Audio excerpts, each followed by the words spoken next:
3 निमिषाचा एक क्षण होतो. अलग लक्षात नाही बर का. 3 निमिषाचा एक क्षण, 5 क्षणाचे एक काष्टा होते आणि 15 काष्टांचा एक लघु होतो. 15 लघूंचा एक नाडिका म्हणतात आणि 2 नाडिकाचा एक मुहूर्त असतो आणि 6 किंवा 7 नाडिकांचा एक प्रहर होतो. यालाच याम म्हणतात. एका प्रहाराला याम. याम म्हणजे माणसाच्या दिवसाचा किंवा रात्रीचा 4था भाग होय बर का.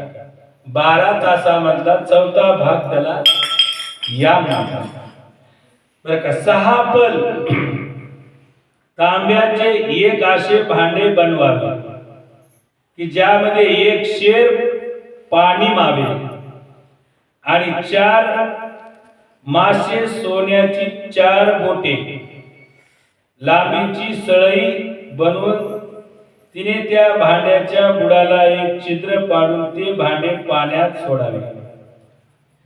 जितक्या वेळात 1 शेर पाणी त्या भांड्यात भरले जाईल तेवढ्या वेळेला एक नाडिका म्हणतात. प्रयोग करून बघा घरी. सोनं न्यायला पण माझ्याकडे हे इंद्रा मनुष्याचे 4 प्रहाराचे दिवस असतात आणि 4 प्रहाराची रात्र होतात आणि 15 दिवसाचा एक पंधरवाडा होतो जो शुक्ल आणि कृष्ण या नावाने 2 प्रकारचा मानला गेला आहे. शुक्ल पक्ष आणि कृष्ण पक्ष.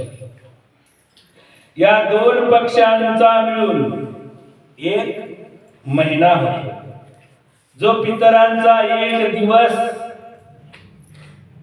आणि रात्र असते बर का. जे मानवांचा एक महिना, जे पितर लोक आहेत वरी त्या एका महिन्यामध्ये त्यांचा एक दिवस आणि एक रात्र होते. काय होते? एक दिवस एक रात्र. आपल्या 1 महिन्याची 1 दिवस 1 रात्र पितरांची, 2 महिन्याचा एक ऋतू बर का आणि 6 महिन्याचा एक आयन होते. काय होतं? आयन. दक्षिणायन आणि उत्तरायण असे 2 महिन्याचा एक ऋतू असतो आहे का नाही. हिवाळा, पावसाळा, उन्हाळा हे 3 महत्वाचे 4 महिने. यांच्यामध्ये 2 महिन्याचे असतात बर का. शरद, ग्रीष्म, शिशिर हे काय अशा प्रकारचे. वसंत जे काय असतात हे किती 12. तर 6 महिन्याचे एक आया. तर एका वर्षामध्ये 2 आया, उत्तरायण आणि दक्षिणायन.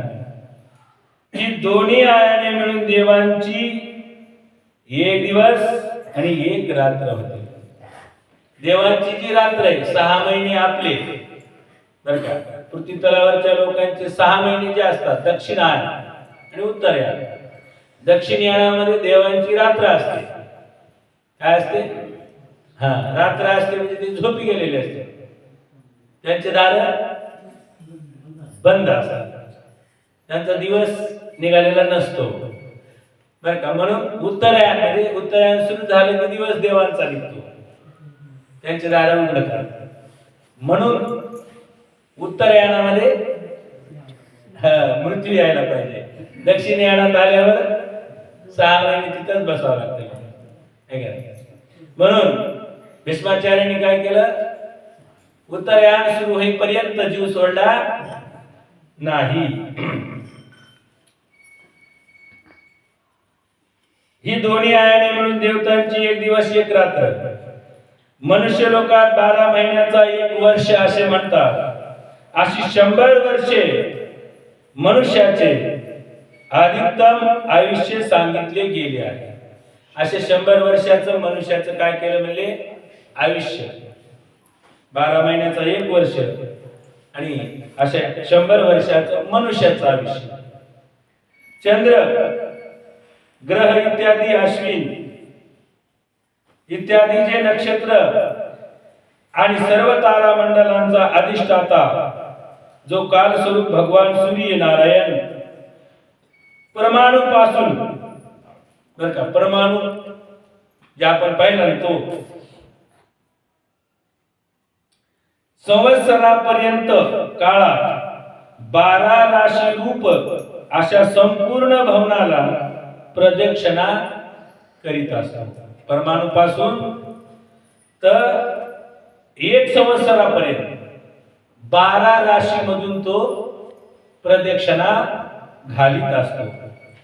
हे विदुरा, सूर्य, बृहस्पती, श्रवण, चंद्र आणि नक्षत्रा संबंधी महिन्यांच्या भेदाने या वर्षांचा संवत्सर, परिवत्सर, इडावत्सर, अनुवत्सर आणि वत्सर असे म्हटले जातात.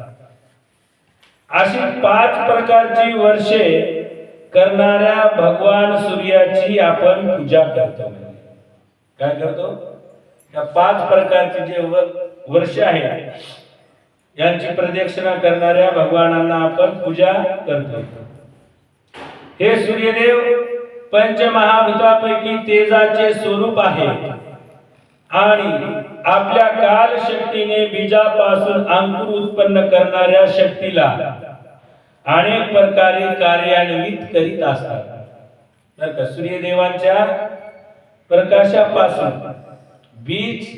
बीजाचं रोपट, रोपट्याचं झाड, बर का, सूर्यदेवाच्या शक्तीमुळेच ते पूर्ण उत्पन्न होतो आणि त्याच्यामध्ये ते कार्यान्वित असणारे ते करतात. पुरुषांची मोहनिवृत्ती करण्यासाठी ते त्यांच्या आयुष्याचा क्षय करीत आकाशात भ्रमण करतात. सूर्यदेवाचं कार्य काय? सर्व जीवसृष्टीची कार्यान्वित करण्याकरिता, म्हणजे कामाला लावण्याकरिता, कार्यामध्ये आणण्याकरिता सूर्यदेवाच्या किरणांचा उपयोग होतो. त्याचबरोबर जे जन्माला जीव आलेला आहे, ह्या जीवाला क्षय करण्याकरिता सूर्यदेवाचं चक्र चालू असतं. निघणे, मावळणे, निघणे, मावळणे. जसा निघतो तसा मावळतो, तसा जीवाचा आयुष्य असणारा म्हणजे कमी कमी होत जातात.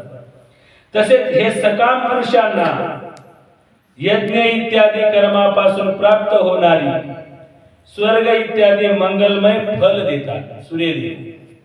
जे सकाम आहे, सकाम म्हणजे चांगले काम करणारे जे लोक असतात, यांना काय करतात म्हणले? ते आपल्या तेजानं फळ प्राप्ती करून देतात.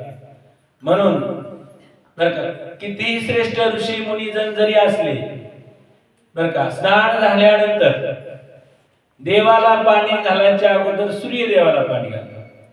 गंगेला स्नान करायचं, आपण स्नान केल्यानंतर सूर्यदेवाला स्नान घालायचं आणि नंतर पाणी घरी आणून बाकीच्या देवाला स्नान घालायचं. असं जर कार्य केलं तर दिवसभराचे कार्य काय होतात म्हणले? सफल होतात. म्हणजे त्या कार्याला यश येतं, फळ असणारे सूर्यदेव देत असतात. म्हणून सर्वांचे स्नान सूर्य उदय होण्याच्या अगोदर झाले पाहिजे. काय झाले पाहिजे? आणि स्नान झाल्याबरोबर सूर्याला पाणी घातलं पाहिजे. तर आपले दैनंदिन कामाला यश येतं आणि सूर्यदेव असणारे आपल्या कार्याला फळ देतात. हे विदुर महाराज पुन्हा मैत्रेय ऋषींना विचारतात, हे मुनिश्रेष्ठ, आपण देवता, पितर आणि मनुष्याच्या कमाल आयुष्याचे वर्णन केले. देवता, पितर आणि मनुष्य.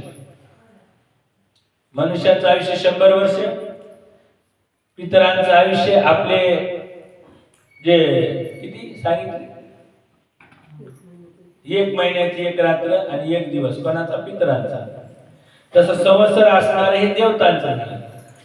नंतर इतर काय विचारायला, आता जे संकाधिक ज्ञानी मुनिजन त्रिलोक्याच्या बाहेर कल्पापेक्षाही अधिक काळापर्यंत राहणारे आहेत, त्यांच्याही आयुष्याचे वर्णन करा, जे कल्पाच्या बाहेर आहे, जे कर्माच्या बाहेर आहे, जे काळाच्या बाहेर आहे, त्यांच्या आयुष्याचं वर्णन कसं आहे हे भगवान आपण भगवान असल्याने काळाची गती चांगल्या तऱ्हेने जाणतात, कारण ज्ञानी लोक आपल्या योगसिद्ध दिव्य दृष्टीने सारे विश्व पाहत असतात.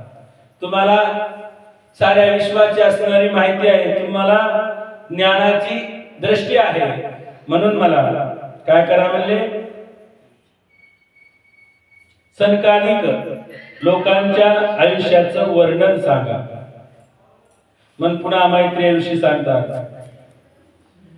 असे सांगितले जाते की सत्य, त्रेता, द्वापर आणि कली हे 4 युगे संध्या आणि संध्या शंचासह देवांच्या 12,000 वर्षापर्यंत राहतात. बरं का, काय सांगायचे मैत्रेयी? असे सांगितले जाते, माझ्या सद्गुरूच्या मुखातून मी असे ऐकलेलं आहे, सत्ययुग, त्रेतायुग, द्वापारयुग आणि कलयुग हे जे युग आहे, बर का, ही 4 युगे संध्या आणि संध्याशाच्यासह देवांच्या 12,000 वर्षापर्यंत राहतात. हे 4 युग 12,000 वर्षापर्यंत देवांच्या. या सत्याचे 4 युगाची कर्माने 4, 3, 2 आणि 1,000 दिव्य वर्ष असे असतात. कर्माने या सत्यादी 4 युगाची कर्माने 4, 3, 2 आणि 1,000 दिव्य वर्ष असतात, आणि प्रत्येकाची जितकी सहस्त्र वर्ष असतात त्यांच्या दुप्पट 100 वर्षे त्यांची संध्या आणि संध्या अंश असतात. कळलं नाही? नसन कळलं हे करा. सत्ययुग सत्यादी 4 म्हणजे सत्याला धरून 4 युग. कर्मशाल म्हणजे एक कर्म 4, 3, 2 आणि 1,000 दिव्य वर्ष असतात. सतयुगाचे 4,000 दिव्य, किती? 4,000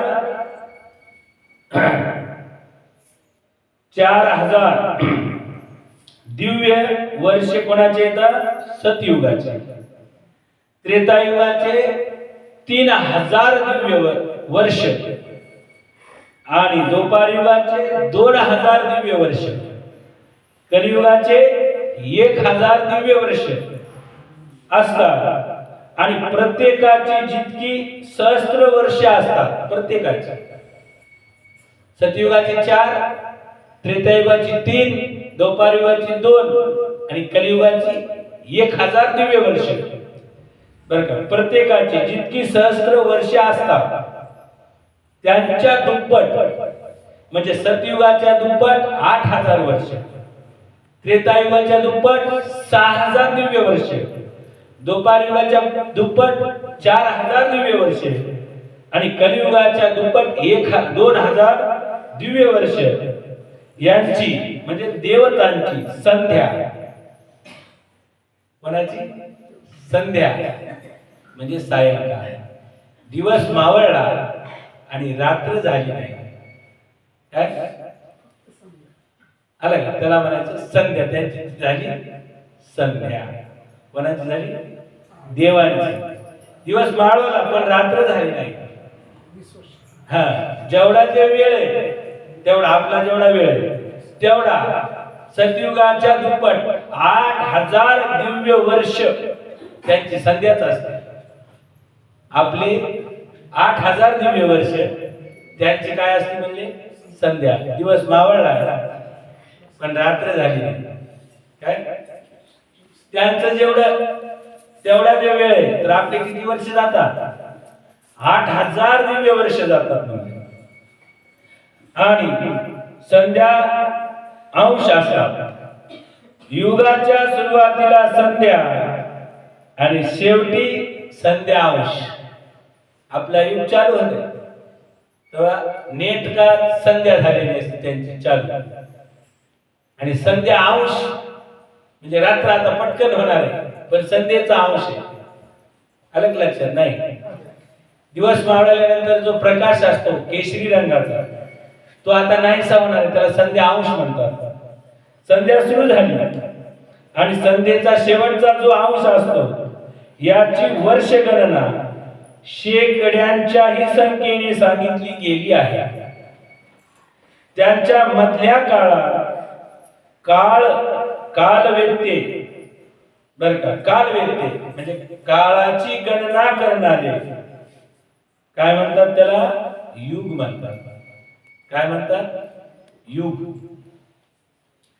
प्रत्येक युगामध्ये एका विशेष धर्माचे विधान आहे.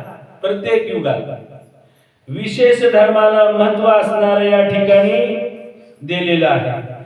सत्ययुगातील मनुष्यामध्ये धर्म आपल्या 4 चरणांनी राहतो. जे सत्ययुगात जन्माला आले बरं का, त्या ठिकाणी सत्ययुगामध्ये धर्म 4 चरणांनी चालतो, म्हणजे 4 पायवाने. नंतर अन्य युगात अधर्म वाढत गेल्याने त्याचा एक चरण कमी होत जातो. सत्ययुगात 4, त्रेतायुगात 3, द्वापार युगात 2 आणि कलियुगात आता 1 राहिले.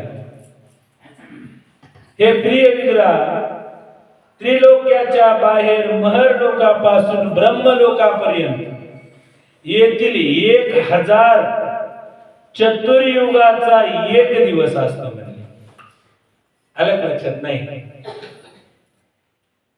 हे विदुर काका, त्रिलोकाच्या बाहेर महर लोकापासून ब्रह्मलोकापर्यंत, त्रिलोक्याच्या बाहेर हे 3 लोक कोणते, पाताळ, पृथ्वी, पितरगण, देवगण.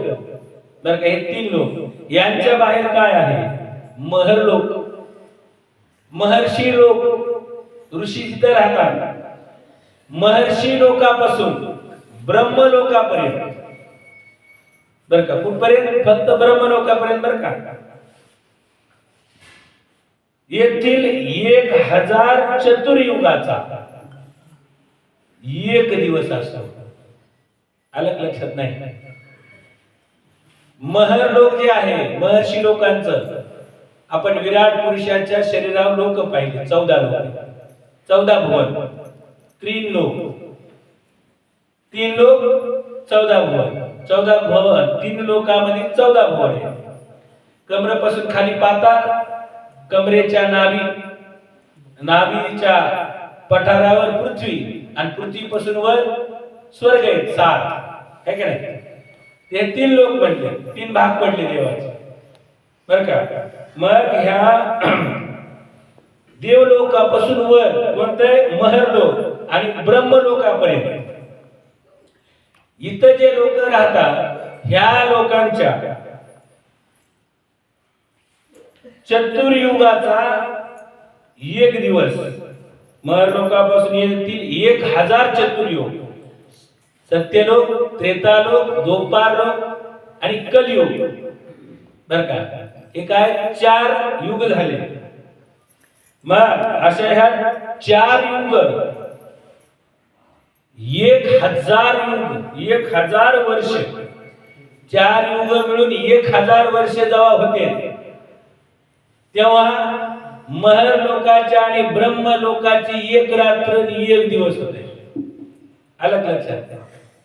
किती युग, 4 युग. असे किती वेळ जायला पाहिजे, 1000 वेळ.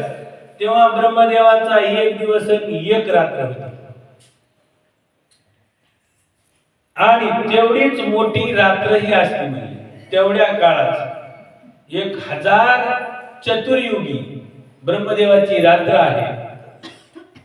त्या रात्री जगत करता ब्रह्मदेव शयन करतो. म्हणजे 1000 चतुर्युगी ब्रह्मदेव झोपतात, त्यांचा 1 रात्र होते. तेव्हा ते झोपी जातात आणि झोपी जायच्या अगोदर त्यांचे डोळे लावून घ्यायच्या अगोदर ते काय करते, खेळ मांडलेला गोळा करते. झाडे लावली, झुडपे लावली, माणसं जन्मिली, आहे की नाही? कारण सतयुग, त्रेतायुग, द्वापारयुग, कलियुग. झोपी जायच्या आधी काय करते, समजा पसारा आपला गोळा करते, आपल्या हृदयात ठेवते आणि झोपी जाते. बर का? आणि उठले की पुन्हा ते बाहेर काढून मांडते. अशा प्रकारे त्या रात्रीचा शेवट झाल्यावर या लोकांच्या कल्पाचा आरंभ होतो. शेवट झाला कोण्या लोकांचा? महर लोकांपासून ब्रह्म लोकांमध्ये जेवढे लोक राहते त्यांचा तो एक कल्प असतो. काय होतो? आपले चतुर्युगी 1000, तर त्यांची एक रात्र आणि त्यांचं एक दिवस असतो. मग त्या रात्रीचा शेवट झाल्यावर या लोकांच्या कल्पाचा आरंभ होतो. आरंभ होतो म्हणजे ते जागे होतात, म्हणजे त्यांचा दिवस निघत होतो. त्यांचा क्रम जोपर्यंत ब्रह्मदेवांचा दिवस असतो तोपर्यंत चालू असतो. त्या एका कल्पात 14 मनु होतात. ब्रह्मदेवाच्या एका कल्पामध्ये 14 मनुला अवतार घ्यावा लागतो. म्हणजे 14 चतुर्युग संपतात. बर का? सतयुगात मनु, द्वापारयुगात, कलियुगात हे 14 मनु होतात. मग प्रत्येक मनु 71,000 चतुर्युगापेक्षाही थोडा अधिक काळापर्यंत आपला अधिकार चालवितो. बर का? प्रत्येक मनु हे 14 मनु आहे. 14 मनु मधला प्रत्येक मनु काय करतो? 71 चतुर्युगापेक्षा थोडा अधिक काळापर्यंत आपला अधिकार चालवितो. एक मनु. प्रत्येक मन्वंतरामध्ये निरनिराळ्या मनुवंशी राजे, प्रत्येक मन्वंतरात, बर का, 4 युगाला एक मन्वंतर म्हटले गेले, त्याच्यामध्ये एक मनु असतो. असे एका कल्पात 14 मनु निर्माण होतात आणि प्रत्येक मन्वंतरामध्ये बर का काय होतं म्हणले, निरनिराळे मनु निर्माण होतात आणि मग त्यांच्यापासून वंश परंपरा चलत राहते. मग मनुवंशी राजे बर का, सप्त ऋषी, देवगण, इंद्र आणि त्यांचे गंधर्वादी अनुयायी त्यांच्या बरोबर उत्पन्न होतात. सर्वांच्या अगोदर ब्रह्मदेव कोणाला जन्माला घालते? मनुला. मनुनंतर राजे, मनुपासून उत्पत्ती, मनु आणि शत्रुपा हे ब्रह्मदेव त्याला तयार करते मन्वंतरामध्ये. मग त्यांच्यापासून त्यांची संतान राजे होते, कोणी ऋषी होते म्हणजे सप्त ऋषी, कोणी जन्माला आल्यानंतर देवगण, कोणी इंद्र आणि कोणते त्यांचे गंधर्व आदी अनुयायी, यांच्या बरोबरच ते सर्व उत्पन्न होतात. ही ब्रह्मदेवाची दैनंदिन सृष्टी आहे. ब्रह्मदेव काय करते? ब्रह्मदेवाचं हे दैनंदिन काम आहे.